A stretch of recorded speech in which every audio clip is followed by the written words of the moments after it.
இந்த கல்யாணத்தை நடத்தும்படி நம்முடைய தேவன் நம்முடைய மத்தியில் வந்திருக்கிறார். அதற்காக நம்முடைய கரங்களை உயர்த்தி கர்த்தரை ஸ்தோத்திரிப்போமாக. ஹல்லேலூயா, ஹல்லேலூயா, ஹல்லேலூயா. ஆண்டவரே, ஆண்டவரே, ஹல்லேலூயா, ஹல்லேலூயா, ஹல்லேலூயா, ஹல்லேலூயா, ஹல்லேலூயா. வேத புஸ்தகத்திலே 3 விதமான விவாகங்களை குறித்து சொல்லப்பட்டிருக்கிறது.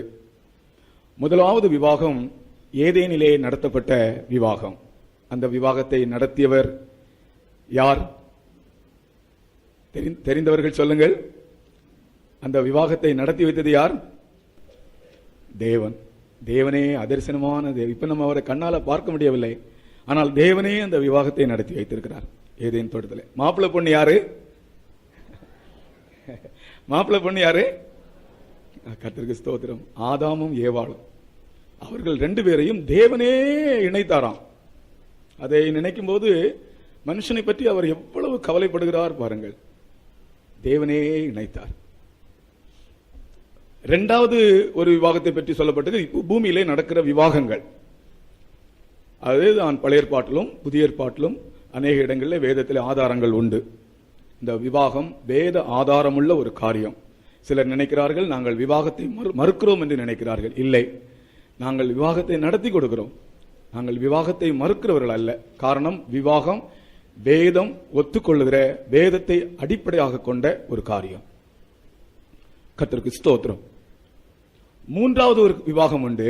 அந்த விவாகம் இனி நடக்க போகிற விவாகம். அது எங்க நடக்கும் தெரியுமா? எங்க நடக்கும்? மத்திய ஆகாயத்திலே. கர்த்தராகிய இயேசு கிறிஸ்து தன்னுடைய மணவாட்டியை சேர்த்துக் கொள்ளும்படி வரும்போது அந்த விவாகம் மத்திய ஆகாயத்திலே நடக்கும். அப்படி 3 விவாகங்களை குறித்து வேதம் சொல்லுகிறது. இப்பொழுது இந்த பூமியிலே நடக்கிற அனைத்து விவாகங்களும் இனி மத்திய ஆகாயத்திலே நடக்க போகிற அந்த விவாகத்திற்கு நிழலாட்டமான விவாகங்கள். இதெல்லாம் நிழலாட்டமான விவாகங்கள். இது நித்திய விவாகங்கள் அல்ல. ஆகையினால் தான் இவர்கள் ஓத்து எடுக்கும் போது, இவர்கள் அந்த வாக்கு உறுதி கொடுக்கும் போது அவர்கள் சொல்கிறார்கள் மரண பரியந்தம் சொல்கிறார்கள். மரண பரியந்தம் உமக்கு மனைவியாக இருப்பேன். மரணம் மறைக்கும் தான் இந்த கல்யாணம். மரணத்துக்கு பிறகு ஒரு நித்திய வாழ்க்கை இருக்கிறது. அந்த விவாகம் ஒரு நித்திய விவாகம். அந்த விவாகத்திற்கு இந்த விவாக ஜீவியம் ஒரு நிழல். ஆகையினால் தான் நாங்கள் விவாகம் நடத்தும் போது வேதத்திலிருந்து வசனங்களை எடுத்து பேசுகிறோம். ஒரு இடத்துல சொன்னார்கள், இவங்க கல்யாணத்துக்கு போனா பிரசங்கம் பண்ணுவாங்க அப்படின்னு. கண்டிப்பா கல்யாணத்தில் பிரசங்கம் பண்ணத்தான் வேண்டும். எந்த கல்யாணமானாலும் அந்த கல்யாணத்திலே வேதத்திலிருந்து பிரசங்கம் பண்ணத்தான் வேண்டும். ஏனென்றால் விவாகம் என்பது வேதம் அடிப்படையாக சொல்லுகிற ஒரு காரியம். இனி வரப்போகிற விவாகத்திற்கு நிழலான ஒரு காரியம். அதை குறித்து பேசத்தான் வேண்டும். கர்த்தருக்கு ஸ்தோத்திரம். நீங்கள் கேட்கத்தான் வேண்டும். ஆமா, நாங்க கேட்போம் சொல்றோங்க. ஒரு அல்லேலூயா சொல்லுங்கள். கர்த்தருக்கு ஸ்தோத்திரம். இன்றைக்கு நான் காலேபினுடைய மகளுக்கு நடந்த விவாகத்தை தான் சொல்ல போகிறேன். காலேபின் மகளுக்கு நடந்த விவாகத்தை குறித்து தான் நான் சொல்ல போகிறேன். நீங்கள் பல முறை படித்திருப்பீர்கள். நியாயாதிபதிகளின் புஸ்தகம் 1ஆம் அதிகாரம் 12ஆம் 13ஆம் வசனங்கள். நியாயாதிபதிகள் 1, 12, 13 வசனங்களை வாசிப்போம். அப்பொழுது காலேப் கிரியாத் செப்பேரை சங்காரம் பண்ணி பிடிக்கிறவனுக்கு என் குமாரத்தியாகிய அக்சாலை விவாகம் பண்ணி கொடுப்பேன் என்றான். அப்பொழுது காலேபுடைய தம்பியாகிய கேனாசின் குமாரன் ஒத்தினியேல் அதை பிடித்தான். ஆகையால் தன் குமாரத்தியாகிய அக்சாலை அவனுக்கு விவாகம் பண்ணி கொடுத்தான். கர்த்தருக்கு ஸ்தோத்திரம். வேதத்திலே காலேப் என்று ஒரு விசுவாச வீரன் இருந்தான். இந்த காலேபினுடைய ஜீவியத்தை பற்றி சுருக்கமாக சொல்ல போனால், இவன் உத்தமமாய் கர்த்தரை பின்பற்றின ஒரு மனிதன். போட்டோகிராஃபர்ஸ் ஒரு போட்டோ போதும், அப்புறமா கைப்பிடித்து கொடுக்கும்போது எடுக்கலாம். ஒன்று எடுத்துக்காங்க.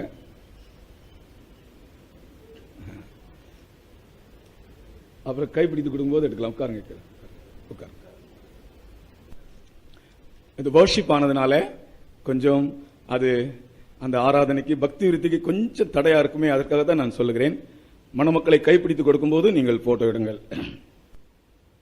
காலேபினுடைய ஜீவியத்தை குறித்து சுருக்கமாய் சொல்லப்போனால், அவன் ஒரு விசுவாச ஜீவியம் செய்த, ஆண்டவருக்கு முன்பாக உத்தமமாய் நடந்த ஒரு மனிதன். அவனுக்கு ஒரு மகள் இருந்தாள். அவளுடைய பேர் என்ன? அக்சால்.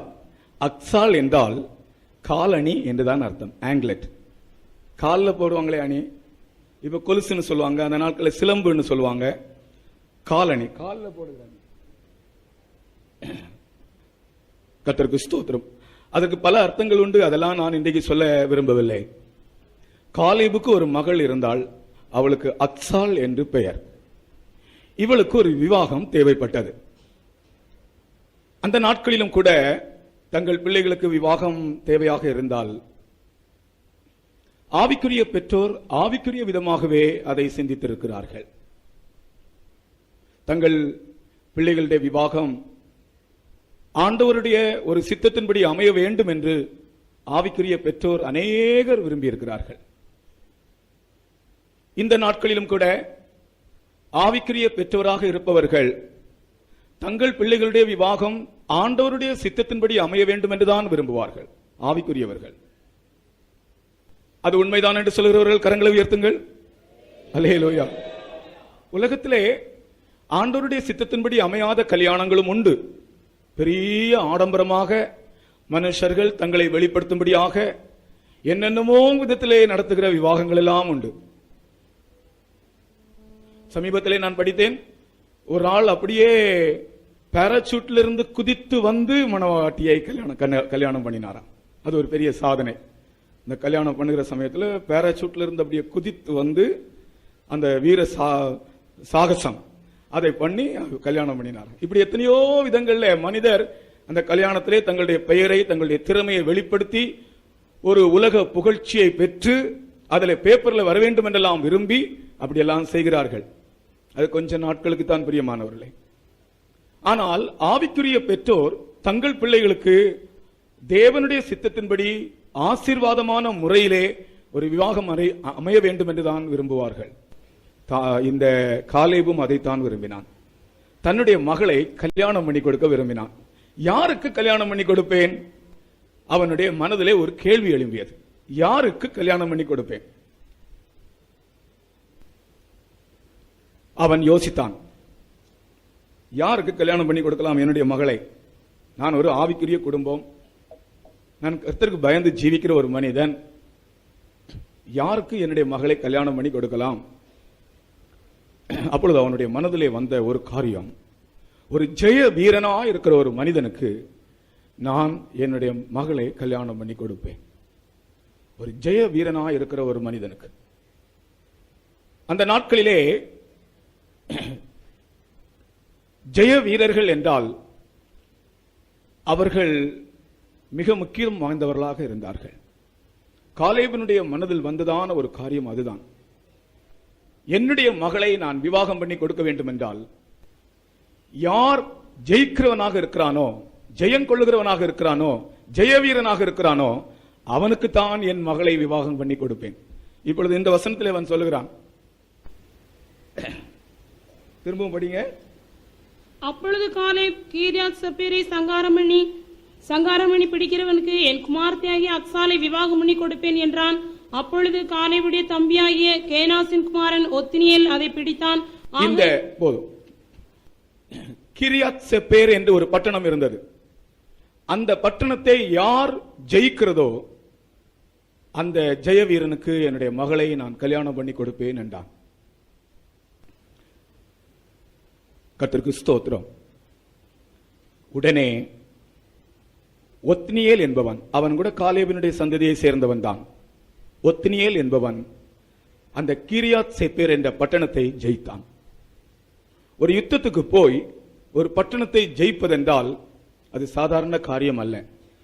ஏனென்றால் யுத்தம் கர்த்தருடையது. கர்த்தர் ஒரு மனிதனோடு இல்லாவிட்டால் அவன் யுத்தத்தை ஜெயிக்க முடியாது. அல்லது கர்த்தர் சத்துருடைய கையில் ஒப்பு கொடாவிட்டால் சத்துருக்கள் நம்மை மேற்கொள்ள முடியாது.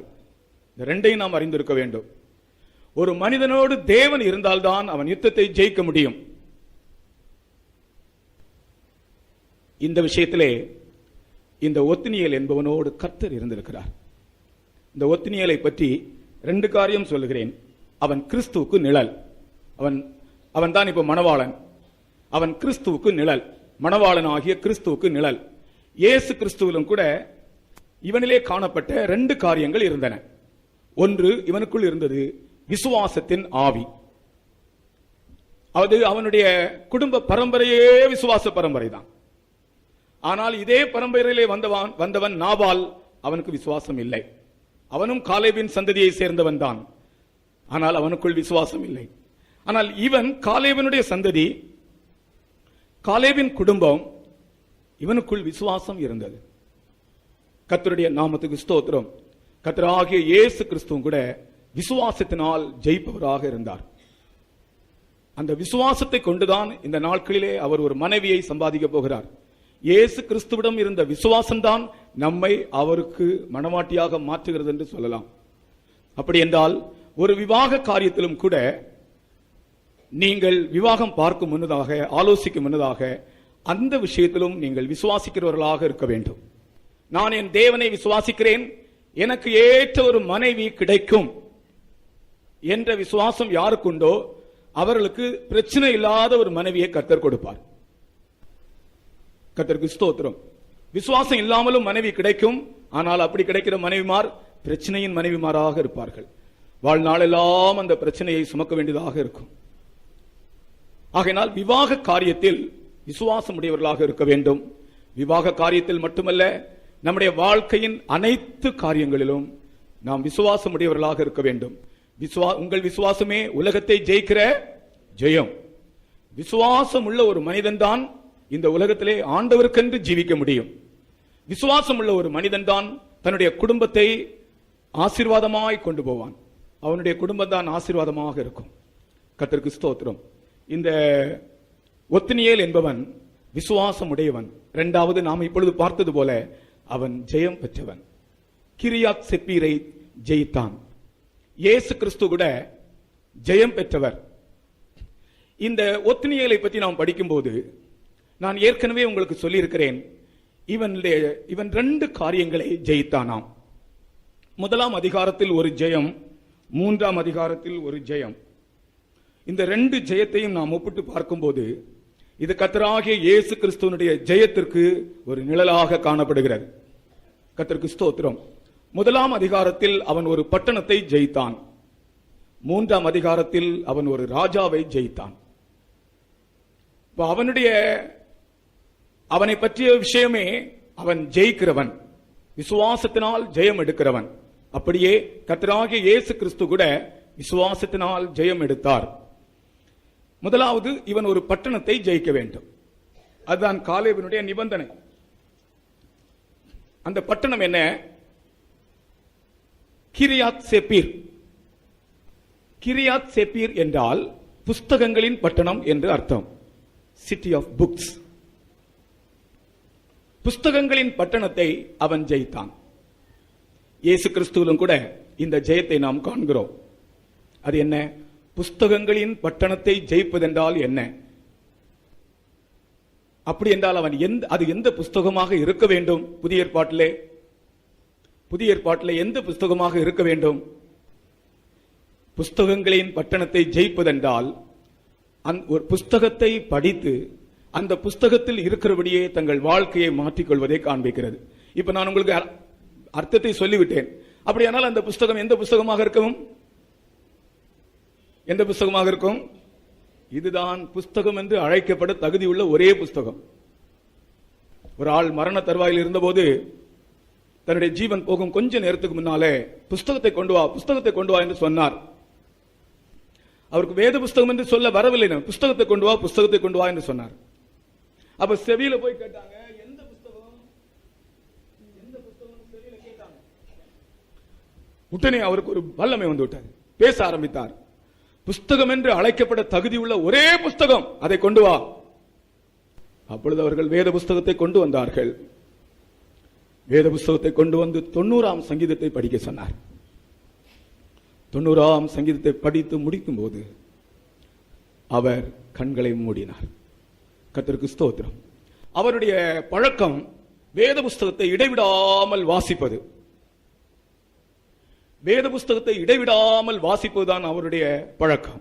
அப்படி வாசிக்கிறவர்கள் தான் இந்த புஸ்தகங்களின் பட்டணத்தை ஜெயித்தவர்கள். இயேசு கிறிஸ்து கூட தீர்க்க தரிசன புஸ்தகத்தை படித்து அதிலே தன்னை பற்றி எழுதப்பட்டிருந்ததை அறிந்து அதற்கு தன்னை ஒப்புக் கொடுத்தபடினால் அவரும் புஸ்தகங்களின் பட்டணத்தை பிடித்தவர் என்று நாம் சொல்லலாம். இயேசு கிறிஸ்து தீர்க்க தரிசன புஸ்தகங்களை படித்தார். அதிலே தன்னை பற்றி என்ன எழுதப்பட்டிருந்தது என்று நினைத்தார். அதில் எழுதப்பட்டிருந்த யாவையும் தன் ஜீவியத்தில் நிறைவேறும்படி தன்னை ஒப்புக் கொடுத்தார். அப்படி அவர் புஸ்தகங்களின் பட்டணத்தை ஜெயித்தார். கர்த்தருக்கு ஸ்தோத்திரம். நான் இங்க இருக்கிற மணவாளனுக்கு சொல்லுகிறேன், இந்த மணவாளனுடைய ஜீவியத்திலும் கூட புஸ்தகங்களின் பட்டணத்தை ஜெயிக்கிற ஒரு ஜெயம் இருக்க வேண்டும்.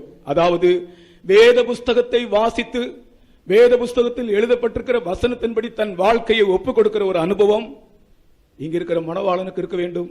இங்க இருக்கிற எல்லாருக்கும் காணப்பட வேண்டும். உங்களில் எத்தனை பேர் இந்த பட்டணத்தை ஜெயித்தீர்கள் சொல்லுங்கள். இந்த பட்டணத்தை ஜெயிப்பதென்றால் வேத புஸ்தகத்தை வாசித்து அதன்படி ஜீவித்து ஜெயம் எடுப்பது. அதுதான் அந்த பட்டணத்தை ஜெயிப்பது. சாதாரணமான விஷயம் அல்ல. இயேசு கிறிஸ்து அப்படி ஜெயம் எடுத்தார். புஸ்தகங்களிலே என்னை பற்றி எழுதப்பட்டிருக்கிறது என்று சொல்லி அதன்படியே தன் வாழ்க்கையை ஒப்புக் கொடுத்து ஜெயம் எடுத்தார். ஆகையால் இன்றைக்கு இந்த விவாகத்திலே நான் சொல்லுகிறேன், உங்கள் ஜீவியத்தின் ஜெயத்தின் ரகசியம், உங்கள் குடும்ப வாழ்க்கையின் வெற்றியின் ரகசியம் வேத புஸ்தகம் வாசிப்பது. ஜெபதோனி கேட்கும் வீடு செழித்து வாழுமே. ஜெபதோனி கேட்கும் வீடு செழித்து வாழுமே. ஜீவ வேதம் வாசிப்போரும் ஜீவ வேதம் வாசிப்போரும் மேல் நோக்கி வாழ்வாரே. மேல் நோக்கி வாழ்வாங்களாம். வேத புஸ்தகம் வாசிக்கிறவங்க, ஜீவ வேதத்தை வாசிக்கிறவங்க மேல் நோக்கி போவாங்களாம். அப்ப வாசிக்காதவங்க நீங்களே சொல்லுங்க. ஒரு தமிழ்ல ஒரு பழமொழி சொல்லுவாங்க, கூரை இல்லாத வீடு குட்டி சுவர்னு சொல்லுவாங்க. அது ஒரு இன்னொரு வார்த்தையோட சேர்ந்து வருகிறது. ஜெபம் இல்லாத வீடு கூரை இல்லாத வீடு, கூரை இல்லாத வீடு குட்டி சுவர்.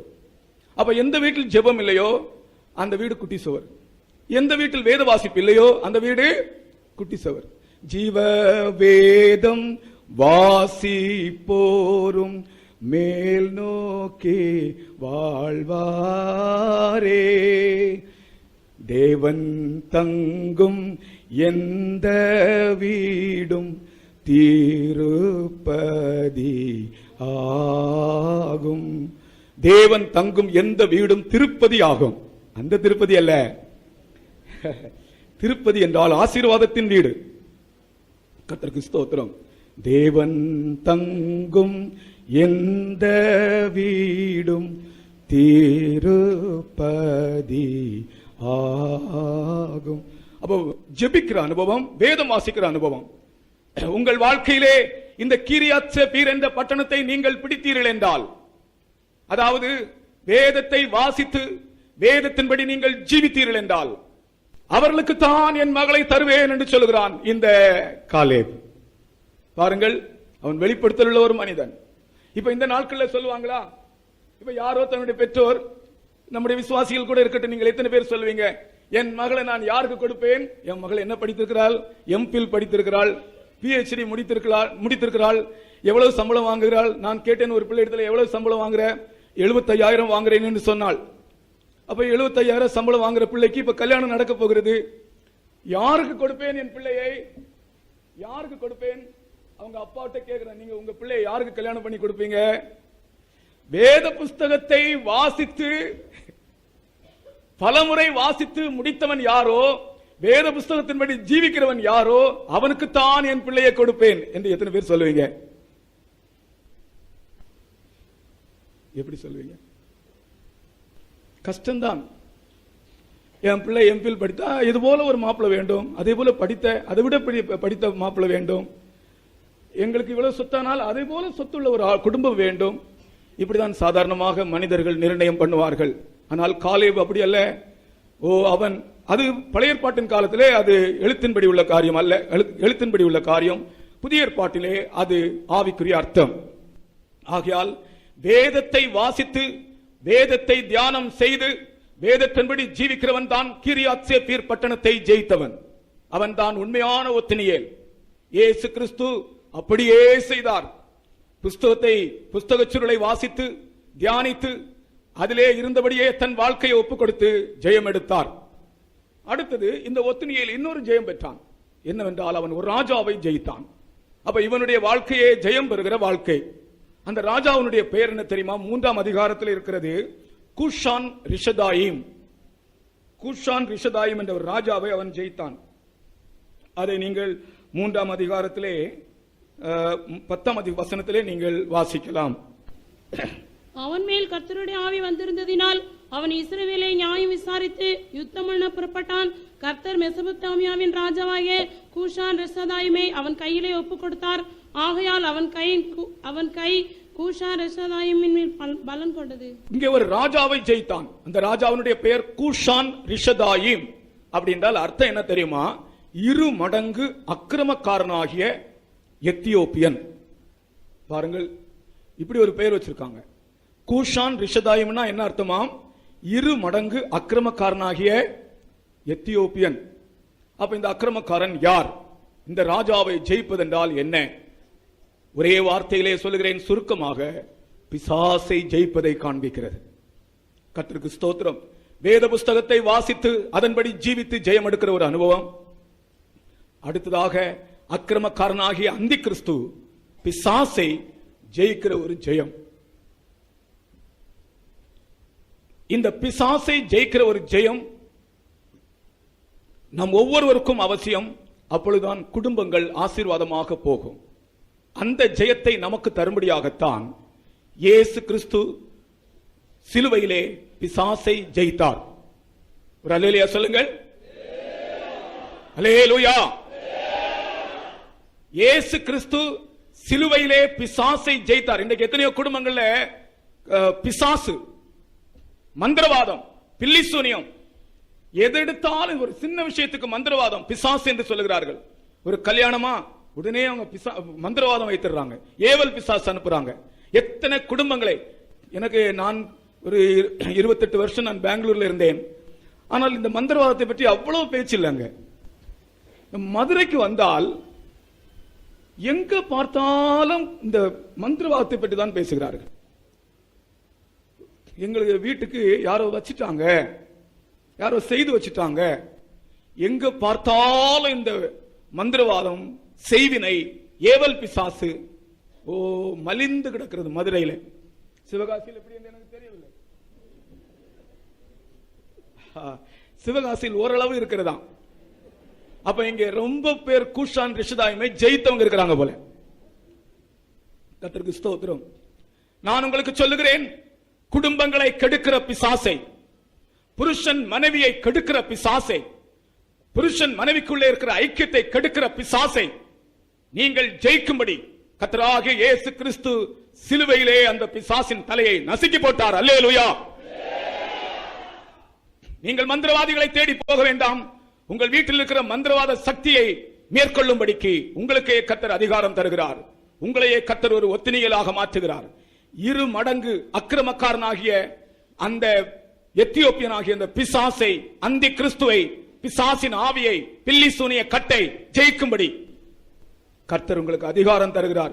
எத்தனையோ குடும்பங்கள் கலங்கி தவிக்கின்றன. சமீபத்தில் ஒரு வீட்டுக்கு போனேன். நல்ல குடும்பம் தான். ஆனால் அவர்களுடைய புருஷனுக்கும் அவர்களுக்கும் சரியான ஒரு அண்டர்ஸ்டாண்டிங் இல்லை. அவங்க சொல்றாங்க, நல்ல புருஷன் தான், என் புருஷன் நல்லவர் தான், யாரோ ஏதோ செய்து வைத்திருக்கிறார்கள், ஆகையினால் அவர் என்னை விளங்கிக் கொள்ளுகிறதில்லை. அப்படியே பைத்தியம் பிடித்தவர் போல் இருக்கிறார். இன்றைக்கு எத்தனையோ பேருடைய குடும்பங்களிலே பிசாசின் ஆவிகள் தலை தூக்கி தாண்டவம் ஆடுகின்றன. இன்றைக்கு இந்த கல்யாணத்தில் நான் ஏன் இதை பேசுகிறேன் என்று தெரியவில்லை. இங்கே மணமக்கள் 2 பேர் இருக்கிறார்கள், தம்பதிகள், புதிய தம்பதிகள். பழைய தம்பதிகள் எத்தனையோ பேர் உட்கார்ந்து கேட்டுக்கொண்டிருக்கிறீர்கள். எத்தனையோ பேருடைய வீடுகளிலே பிசாசின் ஆவிகள் போராடுகின்றன. இந்த கல்யாணத்தில் கர்த்தர் உங்களுக்கு கொடுக்கிற தூது, ஒத்னியேலை போல நீங்கள் ஜெயம் அடையும்படியாக அந்த ஆண்டவருடைய ஜெயத்தை உங்களுக்கு தருகிறார். பிசாசை ஜெயிக்க நாம் என்ன செய்ய வேண்டும் என்று ஒரே ஒரு காரியம் சொல்லுகிறேன். பிசாசை நாம் ஜெயிக்க வேண்டும் என்றால் பல காரியங்கள் உண்டு, எல்லாம் சொல்ல நமக்கு சமயம் இல்லை. இப்பொழுது விவாகத்தை முடிக்க வேண்டுமே. ஜெபிக்கிறவர்களாய் மாற வேண்டும். கர்த்தராகிய இயேசு கிறிஸ்துவை நோக்கி அப்பா பிதாவே என்று நீங்கள் கூப்பிட்டு உங்கள் காரியங்களை சொல்லி ஜெபிக்கிறவர்களாக இருந்தால் நீங்கள் பிசாசை ஜெயிக்கலாம். கர்த்தருக்கு ஸ்தோத்திரம். முதலாவது நீங்கள் வசனத்தை படித்தீர்களே, முதலாவது சொன்ன ஜெயம் பிசாசை ஜெயிக்க அது உங்களுக்கும் உதவியா இருக்கும். வசனத்தை கொண்டு பிசாசை ஜெயிக்கலாம், ஜெபத்தினால் பிசாசை ஜெயிக்கலாம். கர்த்தருக்கு ஸ்தோத்திரம். இயேசு கிறிஸ்துவை பிசாசு சோதிக்க வந்தபோது வசனத்தை கொண்டுதான் அவனை ஜெயித்தார். அதுபோல நீங்கள் இந்த புஸ்தகத்தை படிக்கிறதுனாலே வசனத்தை கொண்டும் பிசாசை ஜெயிக்கலாம், ஜெபிக்கிறதுனாலே ஜெபத்தை கொண்டும் பிசாசை ஜெயிக்கலாம். அப்படி ஜெயம் எடுத்தவன் தான் இந்த ஒத்னியேல். அவனுக்கு தன்னுடைய மகளாகிய அக்சாளை விவாகம் பண்ணி கொடுத்தான். காலேப். அக்சாள் என்றால் காலணி என்று அர்த்தம். காலிலே அணியும் சிலம்பு, அல்லாவிட்டால் கொலுசுன்னு சொல்லுவாங்க, சிலம்பு. இது காலணி, பாதத்திற்கு காலுக்கு அலங்காரமாக அந்த நாட்களில் அணிவார்கள். இந்த நாட்களில் குறைவுதான், நாகரிகம் வர வர வர கொஞ்சம் குறைந்து கொண்டே போகிறது. ஆனால் சில இடங்களில் அது இருக்கிறது. கர்த்தருக்கு ஸ்தோத்திரம். இந்த கால் அணி என்பது கால்களை விசேஷமாக அழகுபடுத்தக்கூடியது. ஆனால் புதிய ஏற்பாட்டின் காலத்திலே ஒரே ஒரு காரியம் உங்களுக்கு சொல்லுகிறேன். இந்த காலணியிலிருந்து நாம் அறிகிற ஒரு சத்தியம், கர்த்தராகிய இயேசு கிறிஸ்து தன் சீஷருடைய பாதங்களை கழுகும்படி வந்தார். அதுபோல நம்முடைய பாதங்கள் கழுகப்பட வேண்டும். யாரால் கழுகப்பட வேண்டும்? அது நம்முடைய ஆண்டவரால் கழுகப்பட வேண்டும். நம்முடைய பாதங்களை ஆண்டவர் கழுகும்படி ஒப்பு கொடுக்க வேண்டும். அப்பொழுதுதான் நம்முடைய பாதங்கள் அழகாக மாறும். அதாவது நம்முடைய நடத்தைகள், நம்முடைய போக்குவரவுகள். கர்த்தருக்கு ஸ்தோத்திரம். கர்த்தர் உன் போக்கையும் உன் வரத்தையும் இது முதற்கொண்டு என்றைக்கும் காப்பார். அப்படி என்றால் நம்முடைய பாதங்களுக்கு கொலுசு என்று சொல்வது என்ன தெரியுமா? சிலம்பு என்று சொல்வது என்ன தெரியுமா? நம்முடைய பாதங்கள் தேவ சித்தத்தின்படியே போவதும் வருவதும் தான். அப்படிப்பட்ட பாதங்களை உங்களுக்கு தருவாராக. தேவ சித்தத்தின்படி நீங்கள் போவீர்கள், தேவ சித்தத்தின்படி நீங்கள் வருவீர்கள்.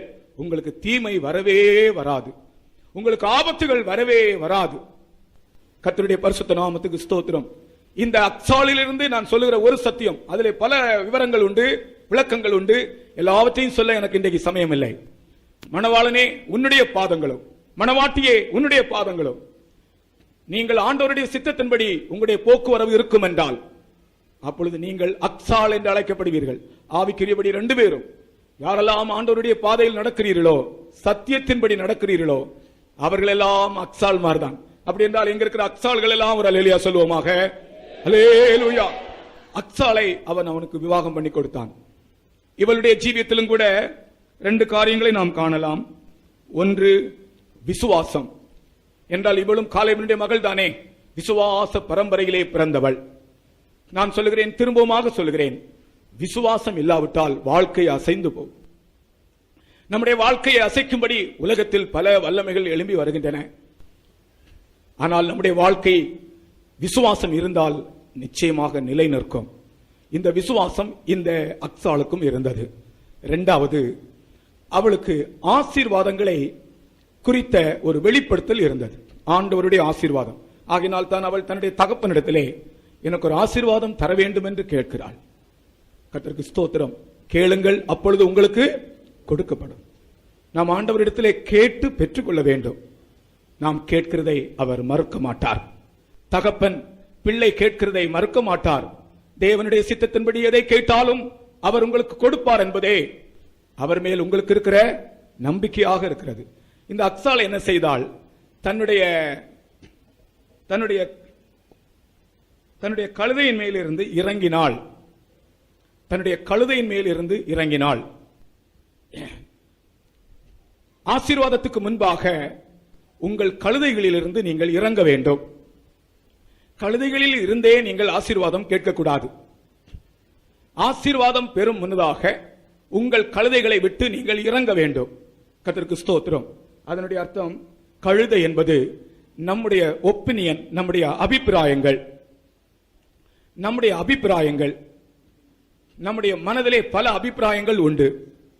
அந்த அபிப்பிராயங்கள் எல்லாம் விட்டு ஆண்டவருடைய ஆசீர்வாதத்தை பெற்றுக்கொள்ள வேண்டும் என்கிற ஒரே மனதோடு கூட ஆண்டவரிடத்தில் நீங்கள் எதை கேட்டாலும் உங்களுக்கு ஆசீர்வாதமாக அவர் தருவார். கர்த்தருக்கு ஸ்தோத்திரம். இன்றைக்கு குடும்பங்கள் காக்கப்படுகிற ஒரு விசேஷித்த அனுபவம் கர்த்தரிடத்திலே ஆசீர்வாதத்தை கேட்பது. இவள் கேட்டது என்ன தெரியுமா? எனக்கு ஒரு நீர்ப்பாய்ச்சலான தோட்டத்தை தாரும் என்று தகப்பனிடத்திலே கேட்டாள். உடனே அவன் நீர்ப்பாய்ச்சலான ஒரு தோட்டத்தை கொடுத்தான். கர்த்தருடைய நாமத்துக்கு ஸ்தோத்திரம். இந்த நீர்ப்பாய்ச்சலான தோட்டம் என்பது எதை காண்பிக்கிறது தெரியுமா? புதிய ஏற்பாட்டின் காலத்திலே அபிஷேகம் உள்ள ஒரு ஜீவியத்தை காண்பிக்கிறது. எனக்கு ஒரு அபிஷேகம் தாரும் ஆண்டவரே, எனக்கு ஒரு அபிஷேகம் தாரும் ஆண்டவரே. அதுதான் நீர்ப்பாய்ச்சலான தோட்டம். நீ நீர்ப்பாய்ச்சலான தோட்டம் போலவும் வற்றாத நீரூற்றை போலவும் இருப்பாய். உங்களுடைய வாழ்க்கையிலே என்ன விசேஷங்கள் இருந்தாலும் பரிசுத்த ஆவியின் அபிஷேகம் இல்லாவிட்டால் உங்களுடைய வாழ்க்கை ஒரு வாழ்க்கை அல்ல. உங்களுக்கு ஒரு பெரிய வீடு இருக்கலாம், பெரிய ஒரு பங்களா இருக்கலாம், ஆனால் அது விசேஷம் அல்ல. உங்களுக்கு இப்பொழுது லேட்டஸ்டாக இறங்கி இருக்கிற ஒரு நல்ல கார் இருக்கலாம், ஆனால் அது ஒரு விசேஷம் அல்ல. உங்களுக்கு பெரிய படிப்பு இருக்கலாம், ஆனால் அது விசேஷம் அல்ல. உங்களுக்கு ஏராளமான ஃப்ரெண்ட்ஸ் இருக்கலாம், உற்றார் உறவினர்கள் இருக்கலாம், நியரஸ்ட் அண்ட் டியரஸ்ட் இருக்கலாம், ஆனால் அவர்கள் அது ஒரு விசேஷம் அல்ல. எல்லாம் இருந்தாலும் அபிஷேகம் இல்லாவிட்டால் உங்களுடைய குடும்பம் வெறுமையானது என்று உங்களுக்கு சொல்லுகிறேன். இங்கே வந்திருக்கிற அருமையான சகோதரிகளே, சகோதரர்களே, தாய்மார்களே, தகப்பன்மார்களே, குடும்பங்களின் ஆசீர்வாதமே நீர்ப்பாய்ச்சலான அனுபவம், பரிசுத்த ஆவியின் அபிஷேகம். அந்த அபிஷேகத்தை நீங்கள் கேட்டு பெற்றுக் கொள்ளுங்கள். அப்பொழுது அந்த அபிஷேகம் உங்களுக்கு வரும்போது உங்களுடைய குடும்பம் ஆசீர்வாதமாக போகும். கர்த்தருக்கு ஸ்தோத்திரம். இன்றைக்கு இவர்கள் 2 பேரும் இன்றைக்கு ஒன்றாக போகிறார்கள். 2 மாமரத்தை ஒன்றாக மாற்றும் போது அதனுடைய பழம் ரொம்ப சுவையாக இருக்குமாம். 2 மாமரத்தை ஒட்டு கட்டும் போது அதனுடைய பழம் ரொம்ப சுவையாக இருக்குமாம். இவர்கள் 2 பேரும் இணைந்த ஒரு வாழ்க்கை மிகவும் ருசிகரமான கனிகளை கொடுக்கக்கூடிய ஒரு வாழ்க்கையாக இருக்க போகிறது. கர்த்தருக்கு ஸ்தோத்திரம். இதற்கு காரணமே விசுவாசமும் ஜெபமும் பரிசுத்த ஆவியின் அபிஷேகத்தின் ஆசீர்வாதங்களும் தான். அதைத்தான் இந்த காலவேளையிலே நாங்கள் சொல்லுகிறோம். இவர்களுடைய குடும்ப வாழ்க்கையிலே இவர்கள் கடைசி வரைக்கும் ஆசீர்வதிக்கப்பட வேண்டும் என்றால் கர்த்தர் அவர்களை அபிஷேகம் பண்ணி நடத்த போகிறார். உங்கள் குடும்பங்கள் ஒவ்வொன்றிலும் கர்த்தர் இந்த அக்சால் கேட்டது போல ஒரு நீர்ப்பாய்ச்சலான அனுபவத்தை தாரும் ஆண்டவரே என்று கேளுங்கள். பரிசுத்த ஆவியை எங்களுக்கு தாரும் ஆண்டவரே என்று கேளுங்கள். அப்பொழுது குடும்பங்கள் சரியாக போகும். குடும்பங்களிலே பரிசுத்த ஆவியானவர் வந்துவிட்டால் அசுத்த ஆவியானவருக்கு இடமே இல்லை, பொல்லாத வல்லமைகளுக்கு இடமே இல்லை. குறைச்சலை நிறைவாக்குகிறவர் கர்த்தர். கானா ஒரு கல்யாணத்திலே பாருங்கள், அங்கே தேவன் அங்கே வந்தபோது குறைவெல்லாம் நிறைவாகிவிட்டது. அங்கே குறைவு இருந்தாலும் நிறைவாகும்.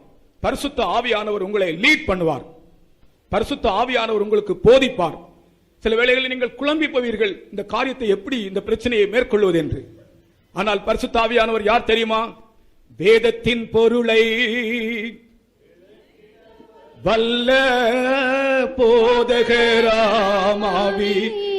ஆனவரே, வேதத்தின் பொருளை விளக்கிட வல்ல போதகராமாவி பாதத்தில் வீழ்ந்து பணிந்திடுவோமே, பாதத்தில் வீழ்ந்து பணிந்திடுவோமே, பரிசுத்தமாவோமே, நாங்கள் பரிசுத்தமாவோமே. வேதத்தின் பொருளை விளக்கிட வல்ல போதகராம் ஆவியானவர். இந்த ஆவியானவர் ஒரு மனிதனுக்குள் வரும்போது அவனுடைய குடும்ப வாழ்க்கை அவன் எப்படி செய்ய வேண்டும் என்று போதிக்கிறார். அப்பொழுது இந்த குடும்பம் அருமையாக போகும், ஆசீர்வாதமாக போகும், நேர்மையாக போகும், நீதியாக போகும், உண்மையாக போகும். அந்த குடும்பம் கர்த்தருடைய வருகைக்கு ஆயத்தமாகிற ஒரு குடும்பமாக இருக்கும். மணவாளனாகிய இயேசு மத்திய ஆகாயத்திலே வரும்போது அந்த மணவாளனாகிய இயேசுவை சந்திக்கக்கூடிய மணவாட்டியாக இவர்கள் 2 பேரையும் மாற்றக்கூடிய அந்த அளவுக்கு அவர் போதித்து வழி நடத்துகிறார். நான் உனக்கு போதித்து நீ நடக்க வேண்டிய வழியை உனக்கு காட்டுவேன், உன்மேல் என் கண்ணை வைத்து உனக்கு ஆலோசனை சொல்லுவேன். கர்த்தருக்கு ஸ்தோத்திரம். நமக்கு சில பிரச்சனைகள் வரும்போது நாம் படித்திருக்கிறதான பாடங்கள் எல்லாம் நமக்கு உதவி செய்யாது. உலகத்தில் பாருங்க, எவ்வளவோ பட்ட படிப்புகள் படித்திருக்கிறார்கள், ஆனால் பிரச்சனை வரும்போது அவர்களுக்கு அந்த படிப்புகள் உதவி செய்கிறது இல்லை. நம்முடைய ஒரு விசுவாசி இருந்தார், ஏர்போர்ஸ்ல வேலை செய்கிறவர். அதாவது நேவல்ல ஏர்கிராப்ட் கேரியர்ல இந்த பிளேன் போகுமே, அவர்கள் அந்த இதில் அவர் வேலை செய்கிறவராக இருந்தார். ஒரு முறை அங்கே ஒரு சிமுலேட்டர், அதாவது ஏரோப்ளேன்ல பயிற்சி கொடுப்பதற்கு முன்பதாக சிமுலேட்டர்ல தான் பயிற்சி கொடுப்பார்கள். அந்த சிமுலேட்டர் பழுதாகிவிட்டது. எத்தனையோ கோடி ரூபாய் விலையுள்ளது. இவர் படித்த எல்லா காரியங்களையும் பார்த்தார், ஒன்றுமே அவருக்கு உதவி செய்யவில்லை. கடைசியிலே அவர் மிகவும் துக்கத்தோடு ஃபெய்த்தோமுக்கு வந்தார். நான் அப்பொழுது கோவா ஃபெய்த்தோமில் இருக்கிறேன். ஃபெய்த்தோமுக்கு வந்தார். அவர் சொன்னார், எனக்கு பெரிய இக்கட்டில் நான் அகப்பட்டிருக்கிறேன். நான் வேலை பார்க்கிற ஒரு சிமுலேட்டர் பழுதடைந்து விட்டது. எனக்கு மேல இருக்கிற அதிகாரி சொல்லியிருக்கிறார், இத்தனை மணி நேரத்துக்குள்ள நீ எனக்கு சரி பண்ணி கொடுக்க வேண்டும் என்று. நான் எத்தனையோ நாட்களாக பிரயாசப்படுகிறேன். நான் படித்த புத்தகங்கள் எல்லாம் திருப்பி பார்க்கிறேன், சரிப்படுத்த முடியவில்லை. உங்களுடைய பள்ளிக்கூட படிப்பை வைத்து நீங்கள் நடத்த முடியாது. உங்கள் குடும்பங்களை பரிசுத்த ஆவியானவரின் போதனையை கொண்டு நீங்கள் நடத்த முடியும். சில வேளைகளை குழம்பி போவீர்கள், என்ன செய்யலாம், எங்கே போகலாம், இந்த பிரச்சனைக்கு எப்படி பரிகாரம் உண்டாக்கலாம் என்று நீங்களே குழம்பி போவீர்கள். ஆனால் இந்த வேதத்தின் பொருளை விளக்கிட வல்ல போதகர் ஆகிய பரிசுத்த ஆவியானவர் உங்களுடைய சகல பிரச்சனைகளிலும் என்ன நீங்கள் செய்ய வேண்டும், எப்படி செய்ய வேண்டும் என்று உங்களுக்கு போதிக்கிறவராக இருக்கிறார். எங்களுக்கு ஒரு தமிழ் பண்டிட், நான் பள்ளிக்கூடத்தில் படிக்கும் போது ஒரு தமிழ் பண்டிட் அடிக்கடி இந்த வார்த்தையை சொல்லுவார், எதை எப்பப்ப எங்கெங்க செய்யணுமோ அதை அப்பப்ப அங்கங்க செய்யணும், அப்பதான் நல்லா இருக்கும். எதை எப்பப்ப எங்கெங்க செய்யணுமோ அதை அப்பப்ப அங்கங்க செய்யணும். பரிசுத்த ஆவியானவர் தான் அதற்கு உதவி செய்கிறார். எதை எப்போ எங்கெங்க செய்ய வேணுமோ அதை அப்பப்போ அங்கங்க செய்ய உதவி செய்கிறவர் யார்? பரிசுத்த ஆவியானவர். உன்னுடைய படிப்பு உதவி செய்யாது, உன்னுடைய சாமர்த்தியம் உனக்கு உதவி செய்யாது, உன்னுடைய சரீரம் உனக்கு உதவி செய்யாது. இன்றைக்கு உன்னுடைய சரீரம் நன்றாக இருக்கும், கொஞ்ச நாள் போகும்போது உன்னுடைய சரீரம் பலவீனம் அடைந்து விடும். இன்றைக்கு பாருங்க, கல்யாணம் பண்ணும் போது நன்றாக இருக்கிறார்கள், கொஞ்ச நாள் ஆன உடனே சரீரத்திலே பயங்கரமான வியாதி என்று சொல்லுகிறார்கள். இந்த பரிசுத்த ஆவியானவர் தான் அப்படிப்பட்ட வியாதியிலிருந்து நம்முடைய சரீரத்தை பாதுகாக்கிறார். கர்த்தருக்கு ஸ்தோத்திரம். நன்றாக இருக்கிறார்கள், நன்றாக சந்தோஷத்தோடு விவாகம் பண்ணுகிறார்கள். கொஞ்ச நாட்கள் போன உடனே தீரா வியாதி அவர்களை பிடித்துக் கொள்கிறது. எத்தனையோ பேரை நாம் காண்கிறோம். ஆனால் இன்றைக்கு இருக்கிற இந்த மணவாளனுக்கு மணவாட்டிக்கு நான் சொல்லுகிறேன், பரிசுத்த ஆவியானவர் உங்களுக்கு போதிக்க நீங்கள் இடம் கொடுத்தால் உங்களுடைய சரீரத்தில் இருக்கிற வியாதிகளையும் கூட பரிசுத்த ஆவியானவர் பலப்படுத்துவார். தீரா வியாதி வராமல் பாதுகாப்பார். இதை விசுவாசிக்கிறவர்கள் கரங்களை உயர்த்தி ஸ்தோத்திரிப்போமாக. அல்லேலூயா, ஆமென், ஆமென், அல்லேலூயா. குடும்பங்களிலே அநேகர் பதறுகிறார்கள். காரணம், வெளிப்படையாய் பார்த்தால் நன்றாக இருக்கிறார்கள், ஆனால் பயங்கரமான வியாதிக்கு அடிமையாய் மாறிவிட்டார்கள். நன்றாகத்தான் இருக்கிறது, ஆனால் இந்த வியாதி நிமித்தம் எங்களுக்கு சமாதானம் இல்லையே, கலக்கம் என்று சொல்லுகிறார்கள். உங்களுக்கு நான் சொல்லுகிறேன், இந்த பரிசுத்த ஆவியானவர் நம்முடைய சாவுக்கு ஏதுவான சரீரத்தையும் உயிர்ப்பிக்கிறவர் என்று சொல்லுகிறேன். ஆகையால் இந்த பரிசுத்த ஆவியானவர் உங்களை போதித்து உங்களை நடத்த நீங்கள் இடம் கொடுத்தால் நிச்சயமாக உங்கள் சரீரத்திலும் வியாதி இல்லாமல் கர்த்தர் பாதுகாப்பாராக. நான் என்னுடைய வார்த்தைகளை முடிக்கிறேன்.